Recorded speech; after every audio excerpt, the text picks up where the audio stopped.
Praise the Lord. Greetings to you all in the name of our Lord and Savior Jesus Christ. Today's Bible verse, Numbers chapter 23 verse 19. God is not like a man who lie. He is not a human who changes his mind. Aranya Kanda 23ನೇ ಅಧ್ಯಾಯ 19ನೇ ವಚನ. ದೇವರು ಮನುಷ್ಯನಂತೆ ಎರಡು ಮಾತಿನವನಲ್ಲ, ಮಾನವನಂತೆ ಮನಸ್ಸನ್ನು ಬೇರೆ ಮಾಡಿಕೊಳ್ಳುವವನಲ್ಲ. ಇಂದಿನ ವಾಕ್ಯದಲ್ಲಿ ನಾವು ನೋಡ್ತಾ ಇದ್ದೇವೆ ನಮ್ಮ ದೇವರು ಎಂಥ ದೇವರು ಎಂಬುದಾಗಿ. ಮಾನವರ ಬಗ್ಗೆ ಇಲ್ಲಿ ದೇವರು ಮಾತನಾಡ್ತಾ ಇದ್ದಾರೆ. ಮನುಷ್ಯರು ಎಂಥವರಾಗಿದ್ದಾರೆ ಅಂದರೆ ಮನುಷ್ಯರು ಎರಡು ಮಾತನಾಡುವಂಥವರು. ಮನುಷ್ಯರು ಮುಂದೆ ಒಂದು ಹಿಂದೆ ಒಂದು ಮಾತನಾಡುವಂಥವರು. ಮನುಷ್ಯರು ಮಾತು ಕೊಟ್ಟು ಮರೆತು ಹೋಗುವಂಥವರು. ಮಾತು ಕೊಟ್ಟ ಮೇಲೆ ತಮ್ಮ ಮನಸ್ಸನ್ನ ಬೇರೆ ಮಾಡಿಕೊಳ್ಳುವಂಥವರು ಎಂಬುದಾಗಿ ಮಾನವರ ಕುರಿತು ಇಲ್ಲಿ ಹೇಳುತ್ತಾ ಇದೆ. ಆದರೆ ದೇವರು ಆ ರೀತಿಯಲ್ಲ. ದೇವರು ಮನುಷ್ಯನಂತೆ ಎರಡು ಮಾತಿನವನಲ್ಲ. ದೇವರು ಮಾನವನಂತೆ ಮನಸ್ಸನ್ನು ಬೇರೆ ಮಾಡಿಕೊಳ್ಳುವವನಲ್ಲ ಎಂಬುದಾಗಿ ಇಂದಿನ ವಾಕ್ಯದಲ್ಲಿ ನಾವು ನೋಡ್ತಾ ಇದ್ದೇವೆ. ಹಾಗಿರುವುದಾದರೆ ನಮ್ಮ ದೇವರು ಎಂಥ ದೇವರು? ನಮ್ಮ ದೇವರು ವಾಗ್ದಾನಗಳ ದೇವರು.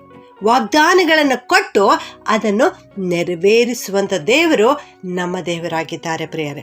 ಭೂಮಿ ಆಕಾಶಗಳು ಅಳಿದು ಹೋದರೂ ಕೂಡ ನಮ್ಮ ದೇವರ ಬಾಯಿಯಿಂದ ಹೊರಟಂತ ಮಾತು ಎಂದಿಗೂ ಅಳಿದು ಹೋಗುವುದಿಲ್ಲ.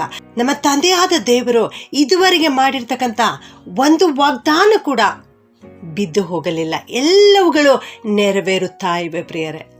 ಹೌದು, ಕರ್ತನು ನಿಮಗೆ ವಾಗ್ದಾನವನ್ನು ನೀಡಿದ್ದಾರೆಂಬುದಾಗಿರುವುದಾದರೆ ನೀವು ಆ ವಾಗ್ದಾನವನ್ನು ಬಲವಾಗಿ ಹಿಡಿದುಕೊಳ್ಳಿರಿ.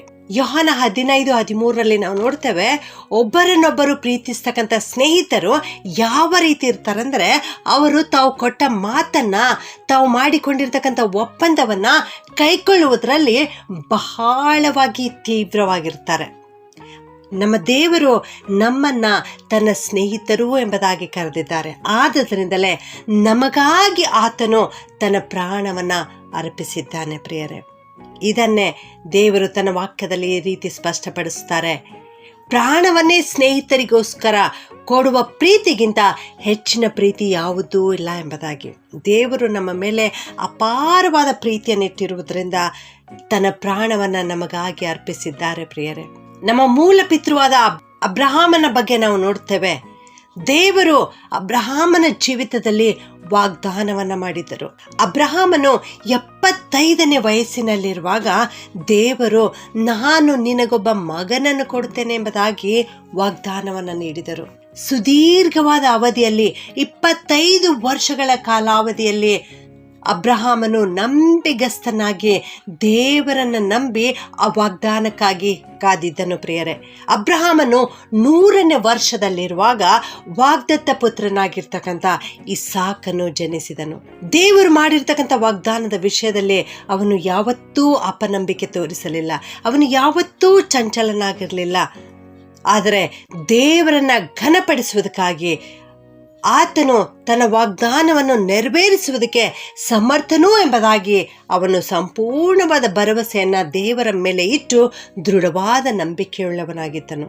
ಹೌದು ನನ್ನ ಪ್ರಿಯ ದೇವಜನರೇ, ನಾವು ಕೂಡ ದೇವರ ಮೇಲೆ ಅಚಲವಾದ ನಂಬಿಕೆಯನ್ನ ಇಟ್ಟುಕೊಂಡಿರಬೇಕು. ದೃಢವಾದ ನಂಬಿಕೆಯುಳ್ಳವರಾಗಿರಬೇಕು. ಸತ್ಯವೇದದಲ್ಲಿ ಸಾವಿರಾರು ವಾಗ್ದಾನಗಳಿವೆ. ಆ ವಾಗ್ದಾನಗಳನ್ನ ನಮ್ಮದಾಗಿಸಿಕೊಳ್ಳಬೇಕು, ನಮ್ಮ ಸ್ವಂತದಾಗಿಸಿಕೊಳ್ಳಬೇಕು, ಅವುಗಳನ್ನು ಸ್ವಾಸ್ಥ್ಯ ಮಾಡಿಕೊಳ್ಳಬೇಕು. ಹೇಗೆ ಆ ವಾಗ್ದಾನಗಳನ್ನು ನಾವು ಸ್ವಂತದಾಗಿಸಿಕೊಳ್ಳಬೇಕೆಂದ್ರೆ, ನಾವು ಸತ್ಯವೇದವನ್ನ ಓದುತ್ತಿರುವಂತಹ ಸಂದರ್ಭದಲ್ಲಿ ಒಂದು ವಾಕ್ಯ ನಮ್ಮೊಟ್ಟಿಗೆ ಮಾತನಾಡಿತು, ಒಂದು ವಾಕ್ಯ ನಮಗೆ ಬಹಳವಾಗಿ ಹಿಡಿಸಿತು ಅಂದರೆ ಅದುವೇ ದೇವರು ಅಂದಿನ ದಿವಸದಲ್ಲಿ ನಮಗೆ ಕೊಟ್ಟಿರ್ತಕ್ಕಂಥ ವಾಗ್ದಾನವಾಗಿದೆ ಪ್ರಿಯರೇ. ನಾವು ಪ್ರಾರ್ಥನೆ ಮಾಡುವಾಗ ದೇವರು ಯಾವುದಾದ್ರೂ ಒಂದು ವಚನವನ್ನ ನಮ್ಮ ಜ್ಞಾಪಕಕ್ಕೆ ಕೊಟ್ಟಿದ್ದಾರೆ ಅಂದರೆ ಅದುವೇ ಅಂದಿನ ದಿವಸದಲ್ಲಿ ದೇವರು ನಮಗೆ ಕೊಟ್ಟಿರ್ತಕ್ಕಂಥ ವಾಗ್ದಾನವಾಗಿದೆ ಪ್ರಿಯರೇ. ಇಂಥ ವಾಗ್ದಾನಗಳನ್ನು ನಾವು ಗಟ್ಟಿಯಾಗಿ ಹಿಡಿದುಕೊಳ್ಳಬೇಕು.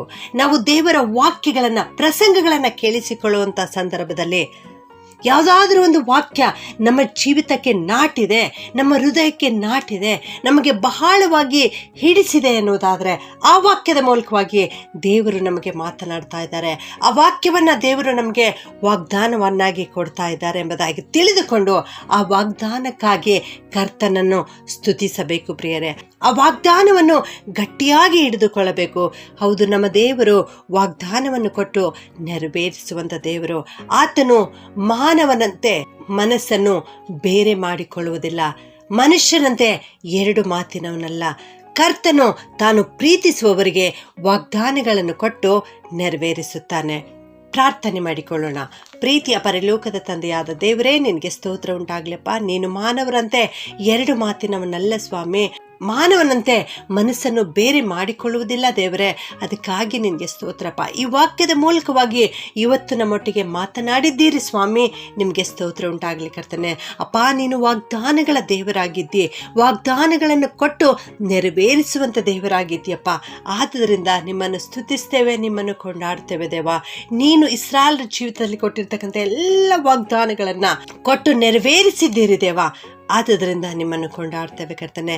ಇಂದು ಈ ವಾಕ್ಯವನ್ನು ಕೇಳಿಸಿಕೊಳ್ಳುತ್ತಿರುವ ಪ್ರತಿಯೊಬ್ಬೊಬ್ಬರನ್ನು ಆಶೀರ್ವಾದ ಮಾಡು ಕರ್ತನೆ. ಇವರ ಜೀವಿತದಲ್ಲಿಯೂ ಕೂಡ ಅನೇಕ ವಾಗ್ದಾನಗಳ ಮೂಲಕವಾಗಿ ನೀನು ಇವರೊಟ್ಟಿಗೆ ಪ್ರತಿದಿನ ಮಾತನಾಡುತ್ತಾ ಇದ್ದಿದ್ದೇವ. ಆದುದರಿಂದ ನಿಮ್ಮನ್ನು ಕೊಂಡಾಡ್ತೇವೆ ಸ್ವಾಮಿ. ನೀನು ಆಶೀರ್ವಾದ ಮಾಡು ಕರ್ತನೆ. ನೀನು ಇವರೊಟ್ಟಿಗೆ ಇರು, ಇವರನ್ನು ಆಶೀರ್ವದಿಸು, ಇವರಿಗೆ ಬೇಕಾದದ್ದನ್ನು ಅನುಗ್ರಹಿಸಪ್ಪ. ನಿನ್ನ ಪ್ರಭಾವದ ಐಶ್ವರ್ಯಕ್ಕೆ ತಕ್ಕ ಹಾಗೆ ಇವರ ಕೊರತೆಗಳೆಲ್ಲವನ್ನ ನೀಗಿಸು ಸ್ವಾಮಿ. ಹಗಲಿರುಳು ತೂಕಡಿಸದೆ ನಿದ್ರಿಸದೆ ಯಾವಾಗಲೂ ಇವರ ಜೊತೆಗಿದ್ದು ಇವರನ್ನು, ಇವರ ಕುಟುಂಬ, ಮಕ್ಕಳೆಲ್ಲರನ್ನ ಆಶೀರ್ವಾದ ಮಾಡಿ ನಡೆಸಬೇಕಾಗಿ ಯೇಸುವಿನ ನಾಮದಲ್ಲಿ ಬೇಡುತ್ತೇನೆ ತಂದೆಯೇ, ಆಮೆನ್.